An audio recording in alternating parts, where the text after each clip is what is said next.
आज हम जानेंगे भगवान महावीर द्वारा बताए गए वे दो दृष्टांत जो मनुष्य जीवन की दुर्लभता को बताते हैं। आगे बढ़ने से पहले अगर आप चैनल पर नए हैं तो सब्सक्राइब कर लीजिए और वीडियो को लाइक।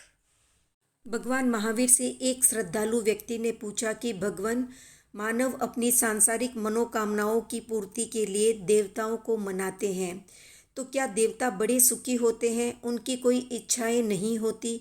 तब भगवान कहते हैं कि ये सत्य नहीं है। देवता भी मानव जीवन पाने के लिए तरसते हैं। उनके पास ऐश्वर्य का भंडार है, फिर भी उन्हें मानव जीवन की प्यास है।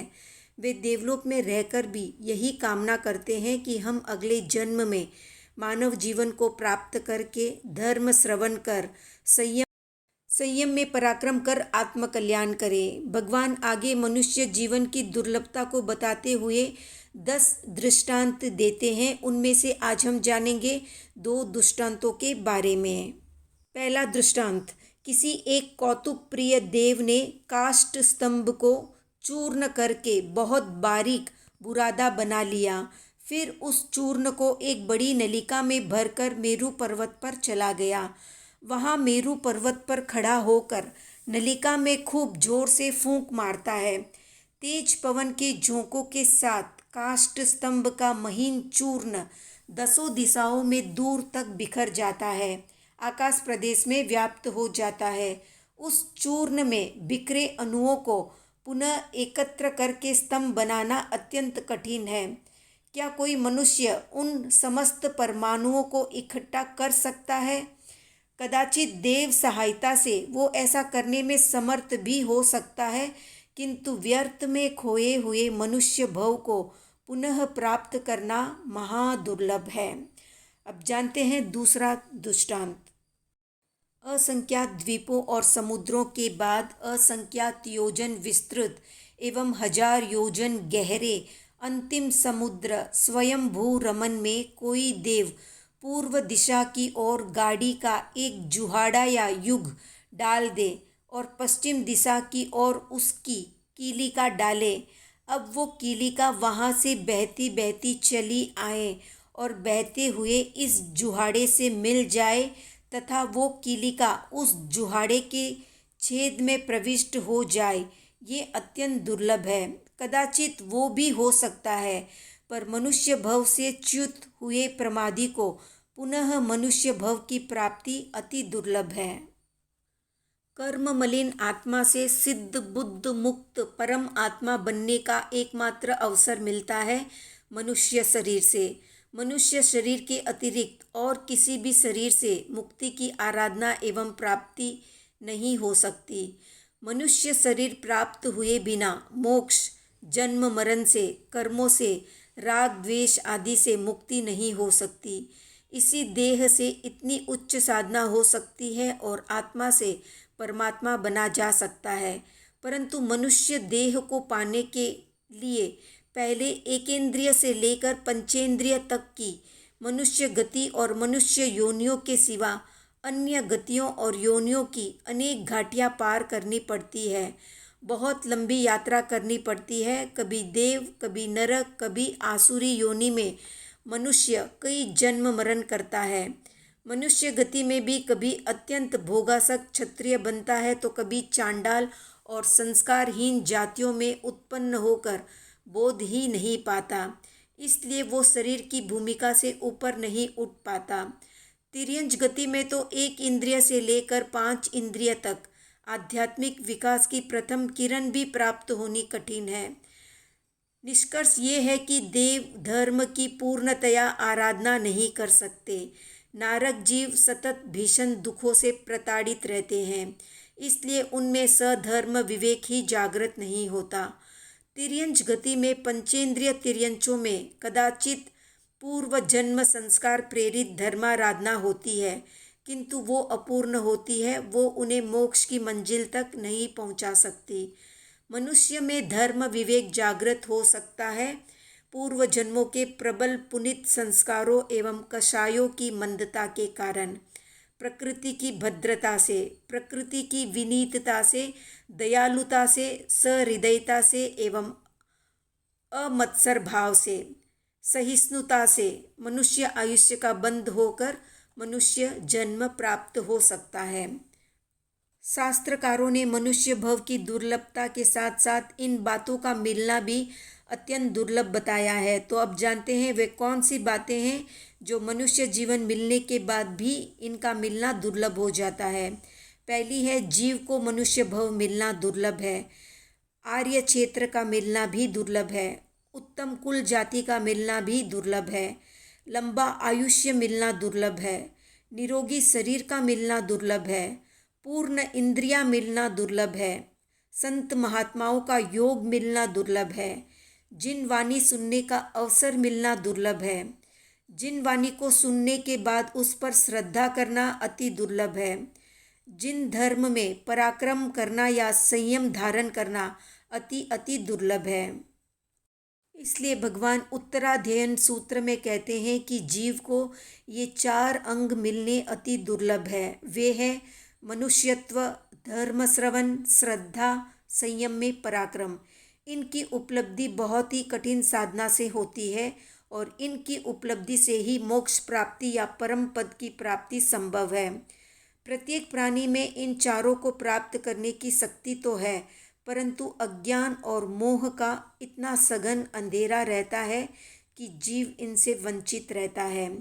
अधिकांश मनुष्य विषय सुखों की मोह निद्रा में ऐसे सोए रहते हैं कि वे सांसारिक काम भोगों के दलदल में फंस जाते हैं, अथवा साधन विहीन व्यक्ति काम भोगों की प्राप्ति की पिपासा में सारी जिंदगी बिताकर इन परम दुर्लभ अंगों को पाने के अवसर को खो देते हैं। उनकी पुनः पुनः दीर्घ संसार यात्रा चलती रहती है। प्रातःकाल सूर्य के उदय होते ही जिंदगी का एक नया दिन शुरू होता है और सूर्यास्त होने तक वो दिन समाप्त हो जाता है। इस तरह प्रतिदिन आयु में से एक एक दिन घटता जाता है। जन्म लेने के बाद से ही आयु क्षय का ये क्रम प्रारंभ हो जाता है, किंतु अनेक प्रकार के कार्य भार से बड़े हुए विभिन्न क्रियाकलापों में लगे रहने के कारण इस व्यतीत समय का पता नहीं लगता। ऐसे अवसर प्राय प्रतिदिन आते हैं जब मनुष्य किसी न किसी जीव का जन्म, मृत्यु, बुढ़ापा, विपत्ति, रोग और शोक के कारुणिक और विचार प्रेरक दृश्य देखता है। किंतु हम कितने मदान्ध अविवेकी कामनाओं से ग्रस्त है कि ये सब कुछ आँखों से देखते हुए भी विवेक और विचार की आँखों से अंधे ही बने हुए हैं। मोह और सांसारिक प्रमाद में लिप्त मनुष्य घड़ी भर एकांत में बैठकर इतना भी नहीं सोचता कि इस कौतूहलपूर्ण नर तन में जन्म लेने का उद्देश्य क्या है, हम कौन हैं, कहाँ से आए हैं और कहाँ जाना है, किस दिशा में गति कर रहे हैं। 84 लाख जीव योनियों में परिभ्रमण करने के बाद मनुष्य को अति दुर्लभ मानव जीवन मिला है। ये अवसर उसे अपनी यात्रा की परीक्षा देने के लिए मिला है। विद्यार्थी को साल भर पढ़ाई करने के बाद उसकी परीक्षा देनी पड़ती है और ये सिद्ध करना पड़ता है कि उसने पढ़ाई में पूरा श्रम किया है या नहीं। ये प्रमाणित कर देने पर उसे उत्तीर्ण होने का सम्मान मिलता है और उसका लाभ भी। किंतु जो छात्र परीक्षा में अनुत्तीर्ण हो जाता है उसके बारे में यही माना जाता है कि उसने पर्याप्त श्रम नहीं किया और दंड स्वरूप उसे 1 वर्ष तक पुनः उसी कक्षा में रखा जाता है। तो 84 लाख योनियों में भ्रमण करके जीव को अपने को सुधारने और सन्मार्गगामी बनने की शिक्षा ग्रहण करनी पड़ती है। वो पढ़ाई पूरी होने पर उसे मनुष्य जीवन का एक अलभ्य अवसर परीक्षा काल जैसा मिलता है। इसमें मनुष्य को ये सिद्ध करना पड़ता है कि उसने कितनी आत्मिक प्रगति की, अपने को कितना सुधारा, अपना दृष्टिकोण कितना परिमार्जित किया और उच्च भूमिका की ओर अथवा लक्ष्य की ओर कितना प्रयाण किया। मानव जीवन का प्रत्येक दिन मनुष्य के लिए एक एक प्रश्न पत्र है। प्रतिदिन के प्रश्न पत्र में कई प्रश्न मानव छात्र के सामने आते हैं, जैसे उसने इस दुर्लभ मनुष्य भव को पाकर उसका कितना उपयोग किया, उसकी आत्मा को दुर्गति में गिरते हुए को ऊपर उठाने के लिए कितना पुरुषार्थ किया इत्यादि। इसके उपरांत भी जो जो समस्याएं सामने आती है वे भी एक एक प्रश्न है। इन प्रश्नों को किस दृष्टिकोण से हल किया जा रहा है, महापुरुष या धर्मवीर उसे बहुत ही बारीकी से जांचते हैं। यदि आपका दृष्टिकोण पशुओं जैसा ही स्वार्थपरता और तृष्णा, वासना, कामना, क्षुद्रता से परिपूर्ण रहा, तब तो आपको फिर 84 लाख योनियों की कक्षाओं में ही पड़े रहना होगा।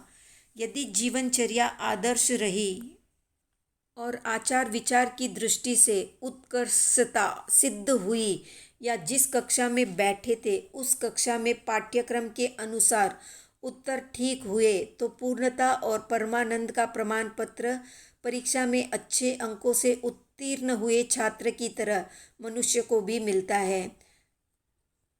आए दिन की छोटी मोटी असुविधाओं को तुच्छ, नगण्य और महत्वहीन समझना चाहिए। अगर उनमें उलझ जाएंगे और उन्हें अत्यधिक महत्व दे देंगे तो जीवन का मूल दृष्टि से ओझल हो जाएगा। इसलिए मनुष्य जीवन की इस परीक्षा में बहुत से लोग असफल हो जाते हैं।